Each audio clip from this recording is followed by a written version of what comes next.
Why do some people effortlessly influence others, build lasting relationships, and seem to get exactly what they want while others struggle to connect, feel overlooked, and miss opportunities? It's not luck, it's not just charm, and it's definitely not manipulation. It's a skill, and like any skill, it can be learned. Welcome to BookWiz, your go-to channel for deep, practical book breakdowns that unlock the psychology of success. Today, we're diving into one of the most life-changing books ever written, How to Win Friends and Influence People by Dale Carnegie. This isn't a book just about being nice or networking. It's about understanding human behavior so you can communicate better, lead more effectively, and build real, meaningful connections. So, wherever you are driving, studying, working out, or just relaxing, stay focused. We're going deep. This is a full breakdown, practical, example-rich, and designed to make these timeless lessons stick. And hey, if you want to explore the book in full detail after this, you'll find a link to it in the description below. Alright, let's begin. Chapter 1, Dale Carnegie's Mission, Why This Book Matters. To understand the power of how to win friends and influence people, we first need to understand Dale Carnegie himself. Born in 1888 in rural Missouri, Carnegie didn't come from privilege. He grew up on a farm, milked cows before sunrise, and faced the kind of hard, grinding life that didn't offer many second chances. But Dale had something different, a hunger to connect with people and a fascination with human behavior. He started his career as a salesman and then became a public speaking coach. In the 1910s and 1920s, he noticed something striking. No matter how talented or knowledgeable someone was, if they couldn't relate to others, they'd struggle in life. That insight became his mission, to teach people how to communicate, influence, and connect without manipulation or force. By the 1930s, Carnegie was teaching packed seminars in New York. His courses changed lives. Students were getting promotions, saving marriages, closing deals, all by applying his ideas. But Carnegie wanted to scale his teachings, so he compiled the lessons from his workshops and years of experience into a book. That book was How to Win Friends and Influence People. Published in 1936, it was an instant hit, selling millions of copies during the Great Depression, when people were desperate for any edge they could find in business and life. But here's what makes the book truly timeless. Carnegie's principles are rooted in deep truths about human nature. They're not hacks or tricks, they're about seeing people, truly understanding them, and treating them with respect. And the results, they're still just as powerful today as they were 90 years ago. That's why this book isn't just a classic, it's a toolbox for life. In the chapters ahead, we'll walk through the key ideas from Carnegie's playbook. Ideas that help you instantly connect with strangers, handle difficult conversations with grace, influence without pushy, and lead without forcing. Whether you're in business, education, parenting, or just trying to be better with people, these lessons apply to you. Let's move forward. Chapter 2, The Psychology of Human Behavior. What we all want. At the heart of this book lies one powerful idea. Everyone wants to feel important. Not just respected or acknowledged, but genuinely valued. This need drives almost everything we do, from how we dress to how we speak, work, and even argue. Dale Carnegie understood this fundamental truth better than most. And he saw that if you learn to fulfill this one need in others sincerely, doors will open, people will listen, relationships will flourish. So what do people want more than anything else? They want appreciation, not flattery, but real gratitude, recognition, to be seen, heard, and remembered, respect for who they are, not just what they do. Think about it. How do you feel when someone sincerely compliments your work, or remembers your name after one meeting, or shows curiosity about your ideas? You feel energized, connected, loyal. That's not an accident, it's human wiring. Now imagine you can make other people feel that way consistently. You'd be unstoppable in business, friendships, leadership, everywhere. Here's the trap most people fall into. They rate to focus on being interesting instead of being interested. We chase validation. We try to impress. But Carnegie flips that on its head. He says, make the other person feel important and do it sincerely. That last part is critical. This book isn't about fake charm. People can spot manipulation a mile away. But if your interest is real, your impact will be too. So how do you show appreciation and respect in practical ways? Here are a few of Carnegie's favorite methods. Listen deeply. Don't interrupt. Let them talk. Let them feel heard. Remember names. A person's name is to them the sweetest sound in any language. Praise effort, not just results. Recognize people when they're trying, not just when they succeed. Ask questions. Be curious. Ask how they did something, what they're proud of, or what they're working toward. Avoid criticism. Most people don't change when you attack them. They change when they feel understood. This principle, the deep desire to feel important, shows up in every chapter of the book. It's the golden thread.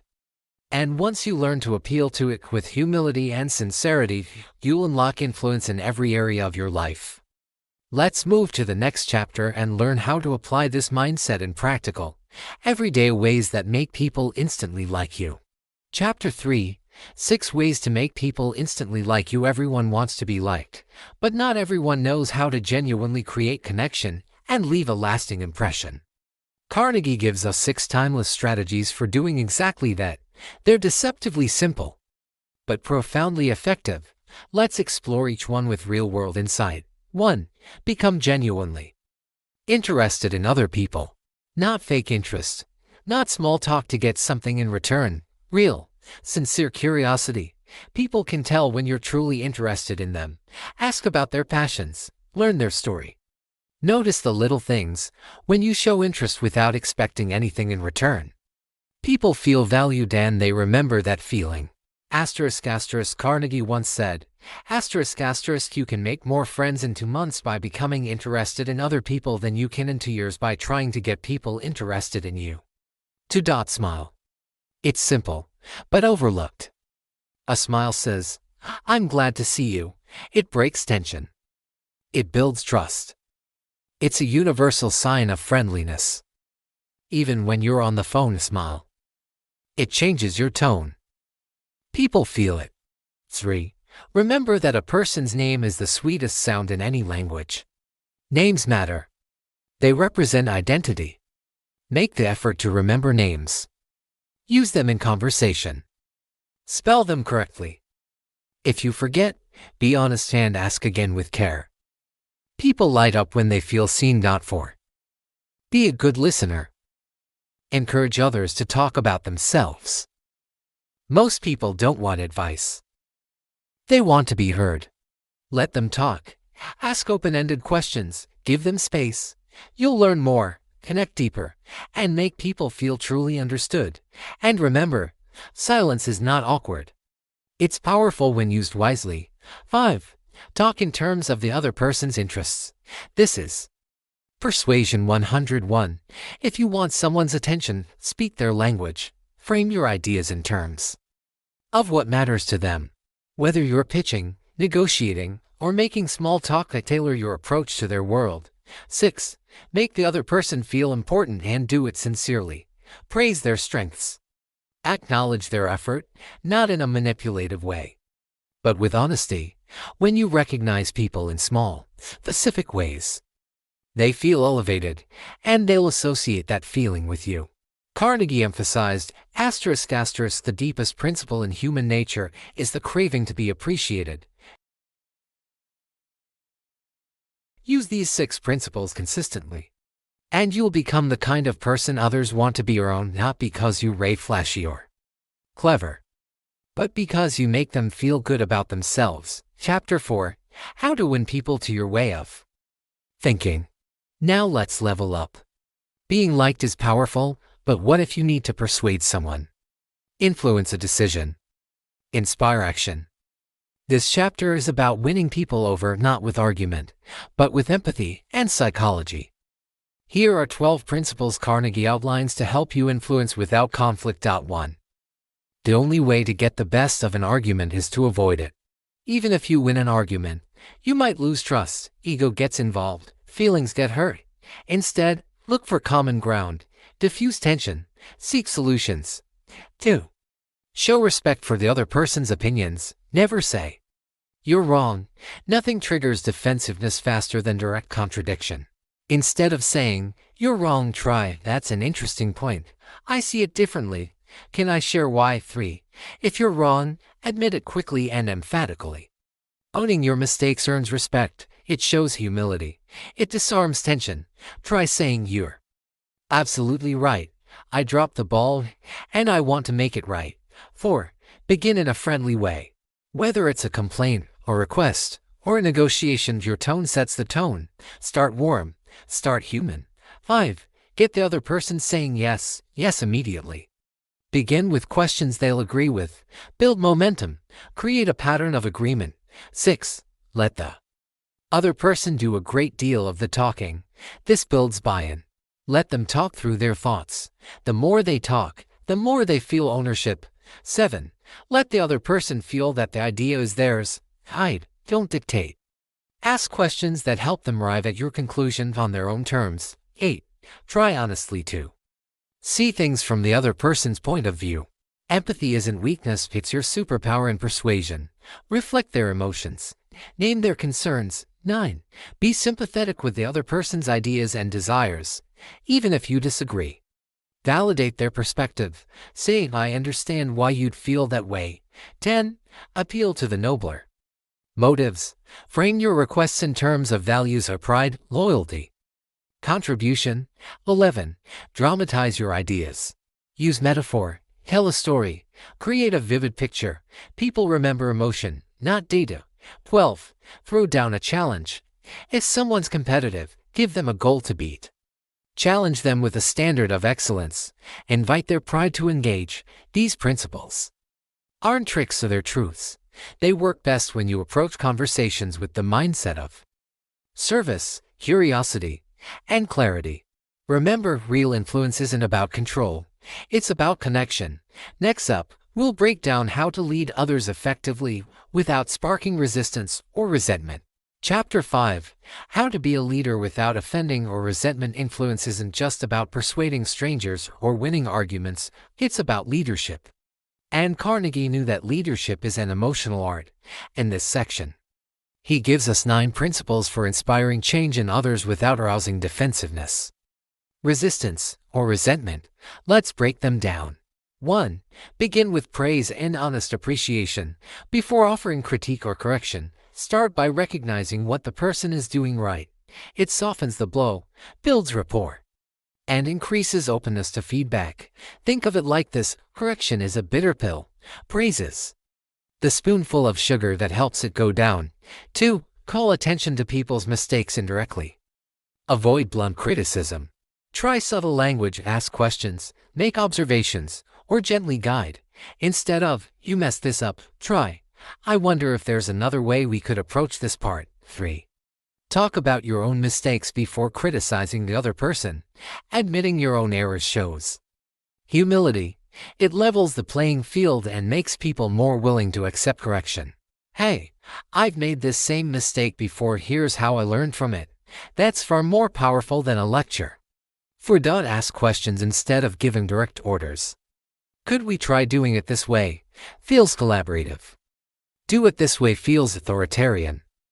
When people feel involved in the decision, they take more ownership of the outcome. 5. Let the other person save face. Don't embarrass people. Protect their dignity, especially when they've failed or fallen short. You can address the issue without making it personal. This builds loyalty and trust. 6. Praise the slightest improvement and praise every improvement. Positive reinforcement works. Catch people doing something right and celebrate it. Progress compounds when people feel noticed. 7. Give the other person a fine reputation to live up to. Label people with positivity, and they'll often rise to meet it. You're the kind of person who always shows up with integrity. That's why I trust you with this. 8. Use encouragement. Make the fault seem easy to correct. Don't make people feel like they've failed forever. Give them hope. A simple, "You've got this, I've seen you handle tougher situations," can reframe everything. 9. Make the other person happy about doing what you suggest. Show them what's in it for them. Connect the task to their goals, values, or growth. Help them see the benefit, and they'll act with enthusiasm, not resistance. These 9 principles turn difficult conversations into opportunities for trust. They're about lifting people up, not tearing them down. They're how great leaders inspire loyalty, growth, and respect. Conclusion: make IT stick. Make IT personal. By now, you've seen why how to win friends and influence people has stood the test of time. It's not just theory, it's a guide to the human soul. At the heart of it all, one truth: people crave to be respected, appreciated, and understood. Master these principles, and you'll transform your relationships with your family, your colleagues, your clients, your friends. You'll speak in ways people listen to. You'll lead without forcing. You'll connect without effort. But remember, learning is only the first step. Mastery comes from application. So here is your challenge: choose just one principle from this video and apply it today. Compliment someone sincerely. Listen without interrupting. Ask about someone's dreams. Praise a small win, or admit a mistake with grace. Start small. Stay consistent. Watch your world change. And if you want even more stories, depth, and actionable ideas, get the full book through the link in the description below. It's a must-have in any bookshelf. If this video helped you, if it gave you even one spark of insight, and hit that subscribe button, join the Bookwiz family. We're building a community of readers who want to grow, connect, and lead with wisdom. Thanks for being here. Stay sharp, stay curious, and I'll see you in the next one.